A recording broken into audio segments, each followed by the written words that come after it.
तो conic section के सबसे पहले डेफिनेशन की बात अगर हम कर ले तो भाई कोनिक सेक्शन है क्या?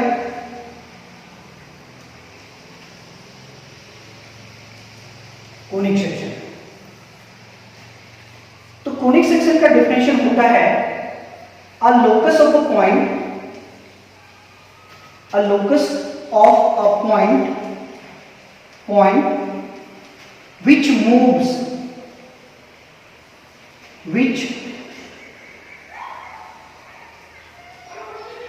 which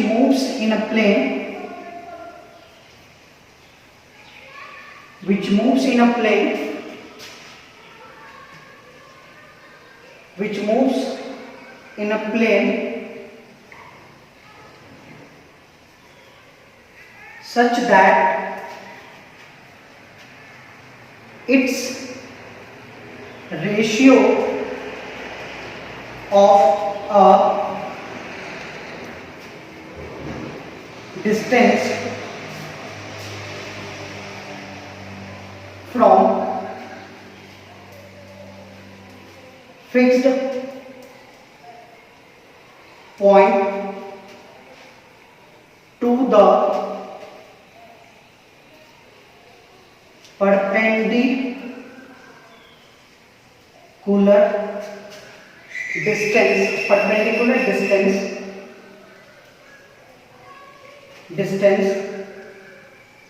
from a line, perpendicular distance from a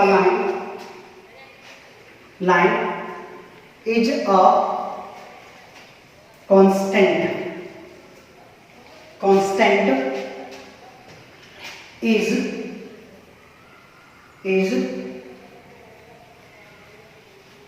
known as conic section. ठीक है, ये आपका डेफिनेशन है, क्लियर है ना?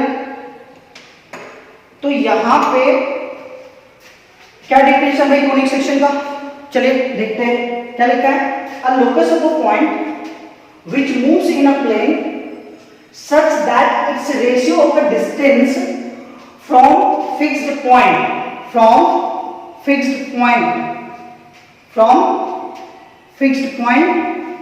to the perpendicular distance from fixed line, तो ये आपका लाइन फिक्स होना चाहिए और पॉइंट फिक्स होना चाहिए, और एक आपका लोकस होगा, लोकस ऑफ पॉइंट, जो क्या करेगी? मूव करेगी।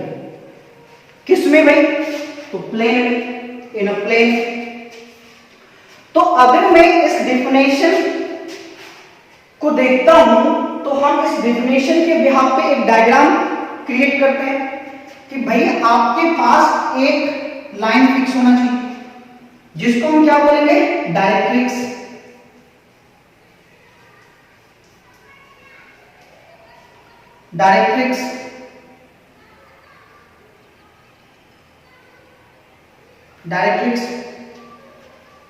और एक आपका लोकस होना चाहिए जो कि P x, y है, और एक पॉइंट आपको फिक्स करना होगा जो कि आपका होगा फोकस। ठीक है, जिसको हम S से डिनोट करेंगे, और ये अल्फा, बीटा। ठीक है, अब आप मुझे बता दो इस डायरेक्ट्रिक्स से लोकस और लोकस से फोकस का डिस्टेंस क्या होना चाहिए? कांस्टेंट होना चाहिए।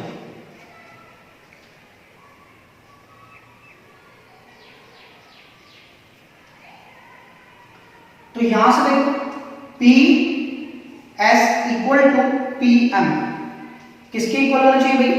तो P S upon P M, ये कांस्टेंट होना चाहिए, अब ये कांस्टेंट का मतलब, ये जो कांस्टेंट डिस्टेंस होता है ना, इसी कांस्टेंट डिस्टेंस को हम बोलते हैं इसेंट्रिसिटी। क्या बोलते हैं? इसेंट्रिसिटी। और इसको जनरली किससे डिनोट करते हैं? ई से। तो इसका मतलब हमें समझ में आ गया कि P S upon P M जो होगा वो किसके बराबर होगा भाई? ई के बराबर होगा। अब P S upon P M E के बराबर है, मतलब कांस्टेंट के बराबर, क्योंकि हमारा डेफिनेशन ये बोल रहा है कि a locus of a point which moves in a plane such that its ratio of a distance from fixed point to the perpendicular distance from a fixed line, मतलब यहां पे ये perpendicular भी होगा, perpendicular distance from a line is constant। तो हमें पता है कि PS और PM का जो रेशियो होगा वो क्या होगा, कांस्टेंट होगा। और कांस्टेंट को क्या बोलते हैं, इसेंट्रिसिटी। क्या बोलते हैं, इसेंट्रिसिटी। और इसेंट्रिसिटी ई से डिनोट किया जाता है। तो यहां पे PS अपॉन PM किसके बराबर होगा, E के बराबर। अब आपको पता है कि PS अपॉन PM E के बराबर है। तो अगर आप इसको सॉल्व करेंगे तो आपको यहां से पता है कि अगर आप इसे सॉल्व करना चाहें तो ये हमारा हो जाएगा PS equal to E into PM। Clear है। अब हम क्या करते हैं कि बोथ साइड स्क्वायरिंग कर लेते हैं। तो अगर हम बोथ साइड स्क्वायरिंग में तो PS का whole square equal to E into PM का होल स्क्वायर। तो यहां पे जब हम होल स्क्वायर करते हैं तो हमारे पास क्या आ जाएगा भाई, PS square equal to E square into PM square. तो अगर मुझे इस कोनिक सेक्शन का इक्वेशन लिखना है तो हमें दो चीज चाहिए। अगर मुझे PS का डिस्टेंस पता चल जाए और PM का डिस्टेंस पता चल जाए तो हम इस कोनिक सेक्शन का इक्वेशन आसानी से लिख पाएंगे। तो सबसे पहले हम पता करते हैं कि PS स्क्वायर, यहां पे PS का डिस्टेंस कैसे पता चलेगा। तो आप यहां से देखो ये P है, ये S है, और आप मुझे बता दो अगर ये दो पॉइंट है, दोनों पॉइंट का कोऑर्डिनेट मुझे मालूम है तो डिस्टेंस फार्मूला का इस्तेमाल करके हम आसानी से PS स्क्वायर निकाल सकते हैं, क्योंकि ये बात हम ऑलरेडी कोऑर्डिनेट ज्योमेट्री के अंदर डिस्कस कर चुके हैं, डिस्टेंस फार्मूला। तो आप मुझे बता दो यहां पे क्या हो जाएगा। आप जानते हैं अगर दो पॉइंट आपके पास गिवन है x1 x2 और एक पॉइंट गिवन है x1 y1, तो आप आसानी से डिस्टेंस फार्मूला लगा सकते हैं। x2 x1 का whole square plus y2 y1 का होल स्क्वायर का अंडर रूट कर दो तो वो आपके उन दोनों पॉइंट के बीच का डिस्टेंस आ जाएगा। तो यहां पे भी हम सेम बात करेंगे। तो आपको पता है कि PS का अगर हमें डिस्टेंस निकालना, PS स्क्वायर की अगर वैल्यू निकालना है तो मुझे x माइनस अल्फा, तो यहां पे मुझे करना होगा x माइनस अल्फा का whole square plus y minus beta का होल स्क्वायर, ये PS स्क्वायर के बराबर हो जाएगा। अब आपको पता है कि यहां पे E square equal to PM square, तो PM स्क्वायर मुझे निकालना है। तो PM स्क्वायर निकालने के लिए ये पॉइंट हमने स्ट्रेट लाइन के अंदर डिस्कस किया था कि अगर आपके पास कोई पॉइंट है और एक लाइन है और ये जो आपके पास डायरेक्ट्रिक्स है तो इस डायरेक्ट्रिक्स का इक्वेशन आपके पास गिवन होगा। तो इस डायरेक्ट्रिक्स का इक्वेशन मान लेते हैं ax plus by plus c होगा इक्वल टू 0, क्योंकि ये स्ट्रेट लाइन है और स्ट्रेट लाइन में हमने ऑलरेडी ये जनरल इक्वेशन है स्ट्रेट लाइन का ax plus by plus c। तो ये जो जनरल इक्वेशन है तो ये डायरेक्ट्रिक्स है, तो डायरेक्ट्रिक्स का मान लेते हैं कि जनरल इक्वेशन हमारे पास गिवन है ax plus by plus c। तो इस कंडीशन में हमारे पास पॉइंट गिवन है, हमें डायरेक्ट्रिक्स का इक्वेशन गिवन है, तो हम पॉइंट और लाइन के बीच का जो डिस्टेंस निकालते थे स्ट्रेट लाइन में जिस फॉर्मूले का इस्तेमाल करके, वो कंसेप्ट हम यहाँ पे यूज कर सकते हैं। जैसे आपको पता होगा कि भाई हमारे पास स्ट्रेट लाइन में मान लेते हैं कि एक इक्वेशन ये लाइन है और इस लाइन का equation ax plus by plus c equal to 0 given है और यहाँ पे पॉइंट गिवन है x1 y1। तो इस पॉइंट से इस लाइन का डिस्टेंस अगर मुझे d निकालना है तो हम इस d को कैसे निकालते थे कि भाई d इक्वल टू हो जाएगा, इस लाइन में इस पॉइंट को पुट कर देते थे, ये हो जाएगा आपका ax1 plus by1 plus c upon x का कोफिशिएंट का स्क्वायर प्लस y के कोफिशिएंट का स्क्वायर का अंडर रूट, और ये मॉड के अंदर होता है। तो ये पॉइंट और लाइन के बीच का डिस्टेंस हम लोग निकालते हैं। अब यही यहां पे भी हमें करना है, ये हमारे पास पॉइंट है, ये हमारे पास लाइन, तो हमें पॉइंट और लाइन और ये जो परपेंडिकुलर ये मान लेते हैं P है, क्योंकि ये हमारा P है, ठीक है, ये आपका P है, तभी तो यहाँ पे हम PM लिए ना, PS अपॉन PM। तो आप मुझे बता दो ये हमारा PM है, तो अगर हम PM का अगर हम वैल्यू निकालना चाहते हैं PM स्क्वायर का, हम यहां से क्या कर सकते हैं भाई कि हमारे पास आ जाएगा E इनटू, अब आपको पता है कि ये लाइन हमारे पास ax plus by plus c है, तो ये पॉइंट अगर लाइन के अंदर डालेंगे तो भी इक्वेशन यही रहेगा। तो हमारे पास ax plus by plus c upon x का कोफिशिएंट प्लस y का कोफिशिएंट का स्क्वायर का अंडर रूट हो जाएगा और इसका होल स्क्वायर, क्योंकि pm स्क्वायर है ना तो वहां पे होल स्क्वायर आ जाएगा। तो ये जो आपके पास आया है ये आपके पास कोनिक सेक्शन का जनरल इक्वेशन आ गया कि अगर आपके पास किसी भी क्वेश्चन के अंदर आपको फिक्स पॉइंट गिवन हो और आपके पास एक लाइन गिवन हो जिसका इक्वेशन गिवन हो, तो उस कंडीशन में आप उस कोनिक सेक्शन का एक जनरल इक्वेशन आप निकाल सकते हैं इस कंसेप्ट का इस्तेमाल करके। तो आई होप आप यहां तक समझ पाएंगे, कोई प्रॉब्लम किसी को? अब यहां से अगर मान लीजिए यहां पे एक क्वेश्चन हम यहां पे कर लेते हैं कि भाई यहां से क्वेश्चन आपके एग्जाम में किस तरह से दिखेगा, तो ऑब्वियसली बात है कि जब भी यहां से क्वेश्चन आएंगे तो आपके पास डायरेक्ट्रिक्स का इक्वेशन गिवन होगा। मान लेते हैं कि भाई डायरेक्ट्रिक्स का इक्वेशन यहां पे 2x plus 3y plus 4 equal to 0 given है और ये पॉइंट अल्फा कॉमा बीटा के जगह पे मान लेते हैं कि भाई 1 कॉमा -2 गिवन है, ये पॉइंट गिवन है। अब ये पॉइंट गिवन है, ये डायरेक्ट्रिक्स का इक्वेशन गिवन है और आपको इक्वेशन लिखना है भाई। तो आप मुझे बता दो अगर ये पॉइंट गिवन है तो हम आसानी से लिख सकते हैं कि भाई x-1 का whole square plus y minus beta और बीटा की वैल्यू -2 है तो ये y प्लस 2 का होल स्क्वायर इक्वल टू, आपको पता है कि x y है और हमारे पास ये लाइन, तो लाइन के अंदर भी अगर ये x डालेंगे तो सेम ही रहेगा, तो ये हमारे पास हो जाएगा और e स्क्वायर हमारे पास आई और देन हम इसको यहां पे क्या करेंगे 2x plus 3y plus 4 upon 2 का स्क्वायर प्लस 3 का स्क्वायर का अंडर रूट का होल स्क्वायर। अब आप इसको सॉल्व कर लेंगे, जो आएगा वो आपका आंसर आ जाएगा। ये आई होप आप इसे कर लेंगे सॉल्व। तो ये इस तरह से क्वेश्चन यहां पे बनेंगे, ठीक है। तो आई होप कोनिक सेक्शन आपको समझ में आ गया। अब नेक्स्ट पॉइंट हम लोग डिस्कस करेंगे general equation of second degree. General equation of second degree clear है? चलिए अब general equation of second degree का कंसेप्ट क्या है?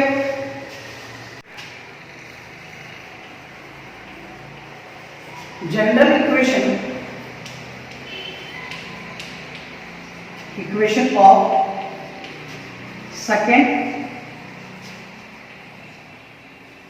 डिग्री। जनरल इक्वेशन ऑफ जब सेकंड डिग्री की जब बात करें तो general equation of second degree आपके पास कुछ इस तरह से होगा,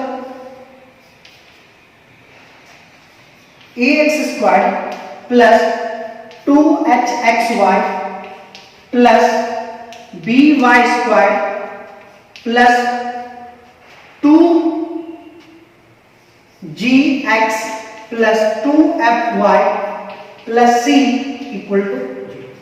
ये आपका है general equation of second degree. अब general equation of second degree अगर आपके पास गिवन है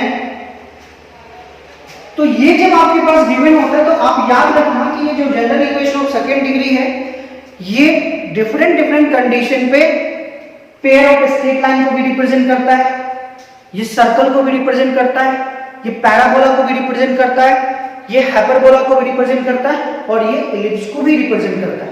अब आपके मन में सवाल आ रहा होगा कि सर कब ये इक्वेशन पैराबोला बनेगा, कब ये इक्वेशन हाइपरबोला बनेगा, कब ये इक्वेशन एलिप्स को रिप्रेजेंट करेगा, कब ये straight line pair of straight line को रिप्रेजेंट करेगा। तो चलिए हम इस पॉइंट पे डिस्कस करते हैं।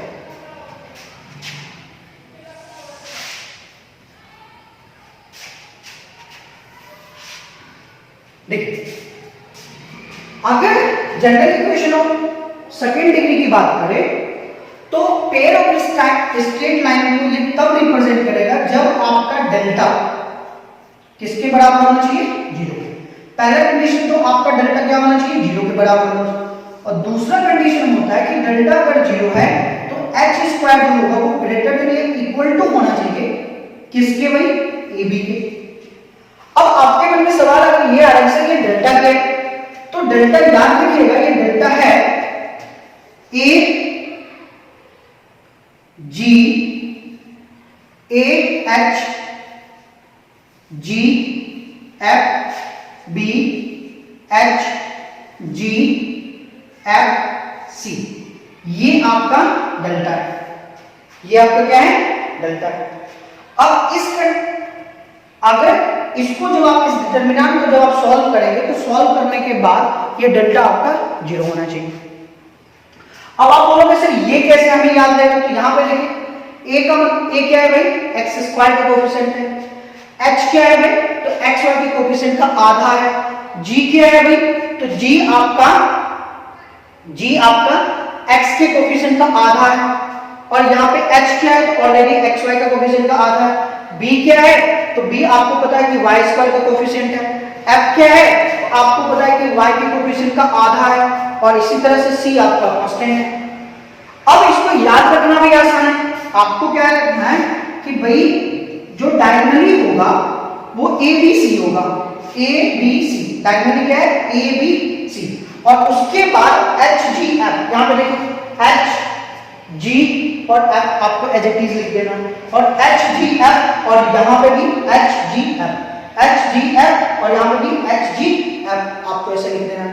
तो ये आपका डेल्टा इक्वल टू, जब इसको आप सॉल्व करोगे तो सॉल्व करने पर डेल्टा आपका 0 आना चाहिए, और डिटरमिनेंट को सॉल्व करना आता ही होगा आप लोग को, तो नहीं भी आता तो चलिए एक बार हम इसको सॉल्व कर लेते हैं कि डेल्टा इक्वेशन यहां पे क्या बनेगा, तो ये प्लस में होगा, ये माइनस में होगा, और ये आपका प्लस में होगा। हम फर्स्ट रो के अकॉर्डिंग अगर इसको ओपन करें तो ये क्या होगा, ये हो जाएगा ए, और आपको पता है कि फर्स्ट रो फर्स्ट कॉलम को eliminate, first row first column को छोड़ दो तो ये क्या हो जाएगा, bc इंटू एफ स्क्वायर, तो ये हो जाएगा bc इंटू एफ स्क्वायर, और देन माइनस h, और फर्स्ट रो सेकंड कॉलम, तो आपके पास बचेगा क्या, ये आपका बचेगा hg और gf, hc ना, हाँ ये आपका बच जाएगा hc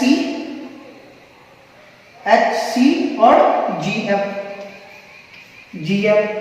और फिर आप g को लीजिएगा तो फर्स्ट रो थर्ड कॉलम खत्म, तो ये आपका बच जाएगा hf और gb। अब आप इसको सॉल्व कर लीजिए, यहां से क्या आ जाएगा, abc minus A F square minus H square C plus H G F plus H G F minus G square B, और देन अगर आप इसको सॉल्व कीजिएगा तो यहां से हो जाएगा ए बी सी प्लस 2hgf और minus A F square minus H square C minus G square B. तो ये आपके पास आ गया डेल्टा। मतलब जब आप इसको सॉल्व करेंगे तो या तो आप इसको याद रखिएगा, अगर आप इसको याद नहीं रखना चाहते, अगर आप इसको याद रखेंगे तो फिर आपको इस तरह से सॉल्व करना होगा, नहीं तो इसके साथ आप इसको याद रखिएगा और साथ में फाइनल रिजल्ट आप ये याद रखिएगा कि भाई आपका जो डेल्टा होता है वो ABC plus 2hgf minus AF square minus H square C minus G square B होता है। तो यहाँ पे जब आप इसको सॉल्व करेंगे तो ये सॉल्व होकर आपको क्या आना चाहिए भाई, ये 0 आना चाहिए। अगर ये 0 आ गया तो उस कंडीशन में ये जो आपका general equation of second degree होगा, ये आपका equation of pair of straight line को रिप्रेजेंट करेगा, ये पेयर ऑफ स्ट्रेट लाइन को रिप्रेजेंट करेगा। अब ये बात समझ में आ गया तो भाई आपके मन में सवाल आ रहा होगा कि कब ये पेयर ऑफ स्ट्रेट लाइन को रिप्रेजेंट नहीं करेगा। तो अगर आपका डेल्टा 0 के बराबर नहीं आ रहा, अगर आपने इक्वेशन को सॉल्व किया, सॉल्व करने के बाद अगर आपका डेल्टा 0 के बराबर नहीं आया तो उस कंडीशन में ये सर्कल, पैराबोला, हाइपरबोला और इलिप्स को रिप्रेजेंट करेगा। तो चलिए एक बार देखते हैं ये फाइनल रिजल्ट में आपको समझ में आ गया होगा। ये फाइनल रिजल्ट मैं यहां पे लिख देता हूं कि भाई डेल्टा इक्वल टू होगा A B C plus 2h GF minus AF square minus H square C और माइनस G स्क्वायर B। तो ये आपका फाइनल रिजल्ट है। बात बाकी मैं इसे इरेज करता हूं। तो आई होप आप यहां तक समझ पा रहे हैं। अब ध्यान रखिएगा कि अगर आपका डेल्टा 0 के बराबर नहीं आए तो उस केस में ये रिप्रेजेंट करता है, क्या क्या रिप्रेजेंट करता है चलिए समझते हैं। सबसे पहले ये रिप्रेजेंट करेगा आपका, किसको रिप्रेजेंट करेगा, वही सबसे पहले ये रिप्रेजेंट करेगा सर्कल।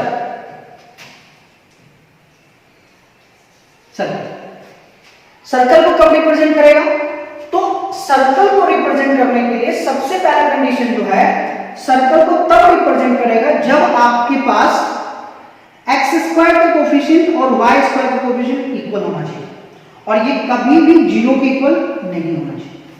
एक्स स्क्वायर का कोफिशिएंट और वाई स्क्वायर का कोफिशिएंट इक्वल होना चाहिए। और साथ में एक कंडीशन और जोड़ लीजिए कि h आपका क्या होना चाहिए, 0 के बराबर होना चाहिए। h आपका क्या होना चाहिए, 0 के बराबर होगा। और अगर ये बात आपको मालूम है तो उस कंडीशन में ये आपका सर्कल को रिप्रेजेंट करेगा, ठीक है ना। उस कंडीशन में किसको रिप्रेजेंट करेगा, ये सर्कल को रिप्रेजेंट करेगा। अब यहां पे देखिए सेकंड, अगर हम पैराबोला की बात करें, पैराबोला, तो पैराबोला को कब वही रिप्रेजेंट करेगा, तो पैराबोला को तब ये रिप्रेजेंट करेगा जब आपका h स्क्वायर माइनस, मतलब ये कंडीशन तो है कि भाई आपका डेल्टा कभी भी 0 नहीं होना चाहिए, ये सबके अंदर रहेगा। डेल्टा आपका 0 नहीं होगा तो उसके बाद आप सर्कल चेक करना है, तो आपको ऐसे चेक करना पड़ेगा कि आपका एक्स स्क्वायर का कोएफिशिएंट और वाई स्क्वायर का कोएफिशिएंट इक्वल होना चाहिए सर्कल को रिप्रेजेंट करने में, बट h आपका 0 होना चाहिए, तब ये किसको रिप्रेजेंट करेगा, सर्कल को। फिर डेल्टा अगर 0 नहीं होता तो उस कंडीशन में पैराबोला कब होगा, तो आपको ये ध्यान रखना कि h स्क्वायर माइनस ab जो होगा वो किसके बराबर होना चाहिए, 0 के बराबर होना चाहिए। अगर आपका h स्क्वायर माइनस ab 0 के बराबर हो जाएगा, और एक चीज यहां पे ध्यान रखिएगा कि जो हम इसेंट्रिसिटी डिस्कस कर रहे थे, तो सर्कल के केस में आपका जो इसेंट्रिसिटी होता है वो 0 के बराबर होता है। सर्कल के केस में इसेंट्रिसिटी किसके बराबर होता है, 0 के बराबर होता है। और पैराबोला के केस में h स्क्वायर माइनस ab ये तो आपका होना ही चाहिए कि भाई h स्क्वायर माइनस ab किसके बराबर होना चाहिए, 0 के। और पैराबोला का जो इसेंट्रिसिटी होता है वो 1 होता है। पैराबोला का जो इसेंट्रिसिटी होता है वो क्या होता है, 1 होता है। तो आप ध्यान रखेंगे कि भाई अगर जनरल इक्वेशन ऑफ 2 डिग्री अगर आपका पैराबोला को रिप्रेजेंट करता है, तो पैराबोला के रिप्रेजेंट कब करेगा, जब आपका h स्क्वायर माइनस ab किसके बराबर होगा, 0 के बराबर होगा। और उस केस में इसेंट्रिसिटी किसके बराबर होगा, 1 के। अब नेक्स्ट की अगर हम बात करें, भाई ये इलिप्स को क्या रिप्रेजेंट करेगा, इलिप्स, तो याद रखना कि इलिप्स को रिप्रेजेंट करने के लिए h स्क्वायर माइनस ab जो होगा वो आपका 0 से छोटा होगा। h स्क्वायर माइनस ab जो होगा वो क्या होगा, 0 से छोटा होगा, पहली बात। और दूसरी बात क्या है कि इलिप्स के केस में जो आपका इसेंट्रिसिटी होता है वो भी आपका 1 से छोटा होता है, वो भी क्या होता है, 1 से छोटा होता है इलिप्स के केस में। एंड लास्ट आपका क्या है, फोर्थ हाइपरबोला।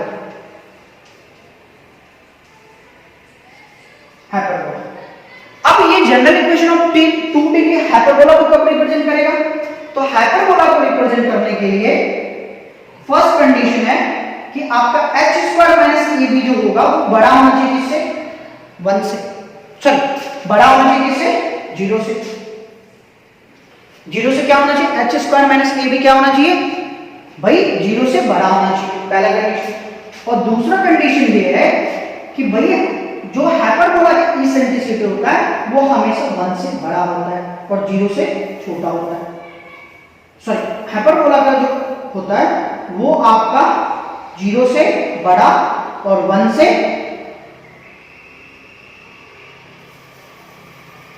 हाइपरबोला का जो कंडीशन होता है वो 1 से क्या होता है, बड़ा होता है। 1 से क्या होगा, बड़ा होगा। और ये जो इलिप्स है ना ये 1 से छोटा और 0 से बड़ा होता है। ये आप ये भी मेंशन करो, ये 0 से बड़ा होगा। तो हाइपरबोला का इसेंट्रिसिटी क्या होगा, 1 से बड़ा होगा। हाइपरबोला का इसेंट्रिसिटी क्या होगा, 1 से बड़ा होगा। तो अगर ये चीजें समझ में आ गए तो अब आपको समझ में आ रहा है कि जनरल इक्वेशन ऑफ 2 डिग्री कब हमें सर्कल को रिप्रेजेंट करेगा, कब पैराबोला को रिप्रेजेंट करेगा, कब इलिप्स को रिप्रेजेंट करेगा और कब हाइपरबोला को रिप्रेजेंट करेगा। अब इन बेसिक बातों से भी क्वेश्चन एग्जाम में पूछे जाते हैं। तो चलिए देखते हैं कि भाई इन बातों से क्वेश्चन एग्जाम में कैसे आ रहे हैं। कुछ बेसिक क्वेश्चन की बात कर लेते हैं यहां पर, ठीक है। इरेज करें इसको। इस तरह से आपके पास इक्वेशन दिया है और आपको यहां पे चेक करना है कि भाई ये जो आपके पास general equation of second degree है कि किसको रिप्रेजेंट करना है। आपके पास ऑप्शन है, पेयर ऑफ स्ट्रेट लाइन को रिप्रेजेंट करता है, पैराबोला को रिप्रेजेंट करता है, इलिप्स को रिप्रेजेंट करता है, हाइपरबोला को रिप्रेजेंट करता है। तो आप मुझे बता दो, हमें पता है कि पेयर ऑफ स्ट्रेट लाइन को अगर रिप्रेजेंट करेगा तो हमें क्या चाहिए, एक्स स्क्वायर का कोफिशिएंट चाहिए, एक्स वाई का कोफिशिएंट चाहिए, क्योंकि हमें एच चाहिए ना। वहां पे क्या कंडीशन है कि भाई आपका, क्योंकि पेयर ऑफ स्ट्रेट लाइन के लिए जब हमने डिस्कस किया तो हमने 2 पॉइंट डिस्कस किया। एक तो आपका लैम्डा 0 होना चाहिए, सॉरी डेल्टा आपका 0 होना चाहिए, और दूसरा पॉइंट हमने डिस्कस किया था कि भाई एच स्क्वायर क्या होना चाहिए, ए बी से ग्रेटर देन या इक्वल टू होना चाहिए। अब आप मुझे बता दो कि इसको तो हम चेक अगर करने जाएंगे तो टाइम लगेगा, लेकिन सेकंड वाले पॉइंट की बात करें एच स्क्वायर, ये क्योंकि दोनों कंडीशन सेटिस्फाइड करेगा तभी वो pair of straight line represent होगा। तो आप मुझे बता दो H square greater than equal to A B से होना चाहिए। तो आप मुझे बता दो यहां पे अगर हम डिस्कस करें तो क्या आपको, क्योंकि एच आपको पता है कि एक्स वाई का कोफिशिएंट है, तो जो आपके पास गिवन इक्वेशन है क्या कहीं पे आपको एक्स वाई दिखाई दे रहा है, नहीं, क्योंकि एक्स वाई का कोफिशिएंट क्या है, 0। तो एक्स वाई का कोफिशिएंट मतलब 0 है, इसका मतलब एच 0 है। और आप मुझे बता दो ये ग्रेटर देन या इक्वल टू होना चाहिए ए बी के, तो ए का मतलब एक्स का कोफिशिएंट और बी का मतलब वाई का कोफिशिएंट। तो भाई y का कोफिशिएंट कितना है, 2। तो आप मुझे बता दो क्या इस 0 जो होगा वो 2 से ग्रेटर देन या इक्वल टू होगा, कभी नहीं होगा। इसका मतलब ये पेयर ऑफ स्ट्रेट लाइन तो नहीं हो सकता। अब हम बात करते हैं पैराबोला की। तो पैराबोला के लिए इक्वेशन क्या है कि पैराबोला के लिए मैंने बताया था कि अगर पैराबोला होगा तो आपका H square minus A B जो होगा वो बड़ा होगा, इक्वल किसके, 0 के इक्वल होगा। H square minus A B जो होगा वो क्या होगा, 0 के इक्वल होगा। तो आप मुझे बता दो एच हमारा 0 है, यहां से अगर हम इसको सॉल्व करेंगे तो H square equal to A B हो जाएगा, और इस इक्वेशन में हमारा एच तो 0 है और ए बी हमारा 2 है। क्या ये इक्वल है इसके, नहीं है, इसका मतलब पैराबोला भी नहीं है। अब हम इलिप्स की अगर बात करें, भाई इलिप्स क्या है, तो हमें पता है कि H square minus A B जो होना चाहिए वो 0 से क्या होना चाहिए भाई, छोटा होना चाहिए। 0 से क्या होना चाहिए, छोटा होना चाहिए। तो आप मुझे बता दो, अगर ध्यान से देखो तो एच स्क्वायर का आपका 0 है माइनस ए बी, तो 1 इंटू 2, क्योंकि ए बी का मतलब एक्स का कोफिशिएंट, एक्स स्क्वायर का कोफिशिएंट और वाई स्क्वायर का कोफिशिएंट, तो ये 1 इंटू 2। तो आप मुझे बता दो क्या ये -2 जो होगा वो 0 से छोटा होगा क्या, बिल्कुल छोटा होगा। इसका मतलब आपका आंसर क्या हो जाएगा, इलिप्स हो जाएगा। तो इस तरीके से क्वेश्चन आपके एग्जाम में पूछे जाते हैं, इन छोटे छोटे पॉइंट्स से। क्या आप समझ पाएंगे, आगे हमें हाइपरबोला को चेक करने की जरूरत ही नहीं है, क्लियर है। तो आई होप आप चीजों को समझ पा रहे हो। चलिए इस तरह से कुछ और क्वेश्चन पे बात करते हैं।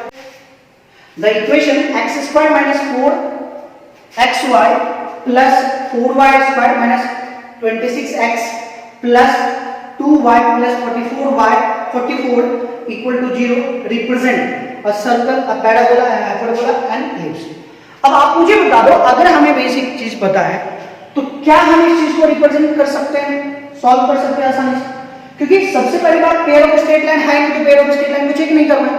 सबसे पहले हम चेक करते हैं भाई सर्कल में क्या है भाई, h आपका 0 होना चाहिए और a x और y का कोएफिशिएंट बराबर होना चाहिए। तो x का कोएफिशिएंट 1 है, क्योंकि सर्कल के लिए हमें क्या पता है कि भाई सर्कल तभी होगा जब आपके पास a इक्वल टू b होना चाहिए, कभी ये 0 के इक्वल नहीं होना चाहिए। एंड क्या पता है भाई, h आपका 0 होना चाहिए। तो आप मुझे बता दो यहाँ पे h क्या है, h का मतलब xy के कोएफिशिएंट का आधा, xy के कोएफिशिएंट का आधा, तो xy का कोएफिशिएंट -2 है तो h तो 0 है।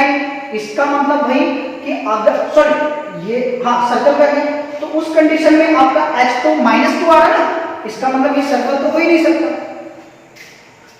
अब पैराबोला की अगर बात करें तो पैराबोला का भी जस्ट हमने कंडीशन डिस्कस किया था कि भैया आपका पैराबोला तब रिप्रेजेंट करेगा जब आपका h² - ab इक्वल होगा 0 के। तो आप मुझे बता दो h का मतलब, यहां पे अगर हम देखें तो भाई h का मतलब 2h की वैल्यू कितना है, -2, तो h की वैल्यू कितनी आ जाएगी, -2। अब -2 का होल स्क्वायर और -ab का मतलब x का कोएफिशिएंट और y का कोएफिशिएंट, x का कोएफिशिएंट और y का कोएफिशिएंट क्या 0 के इक्वल है, बिल्कुल इक्वल। तो सीधा सा आंसर क्या हो जाएगा भाई, पैराबोला आंसर हो जाएगा। आगे हमें चेक करने की जरूरत ही नहीं है। तो आई होप अगर आपके पास बेसिक इंफॉर्मेशन है तो आपके सामने अगर इस लेवल के क्वेश्चन आते हैं तो आप आसानी से सॉल्व कर सकते हैं। हालांकि जब जेईई के अंदर आएगा तो क्वेश्चन को थोड़ा सा और मॉडरेट करके दिया जाएगा, इतना आसान क्वेश्चन आपको देखने को जनरली नहीं मिलते हैं, लेकिन जो कंसेप्ट आपने किए उसके बिहाफ पे जो बेसिक क्वेश्चन आते हैं वो मैंने आपके सामने अभी डिस्कस किए हैं, और भी बहुत सारे क्वेश्चन हैं, तो आप इस तरह के क्वेश्चन आसानी से सॉल्व कर सकते हैं। तो आई होप यहां तक के लेक्चर आपको समझ में आया होगा। आज की क्लास हम यहीं पे समाप्त करेंगे, मिलेंगे नेक्स्ट लेक्चर में, फिर हम पैराबोला, हाइपरबोला, एलिप्स और सर्कल पे बात करेंगे डिटेल से, ठीक ना। तो आज की क्लास में यहीं पे समाप्त करते हैं, मिलते हैं नेक्स्ट क्लास में।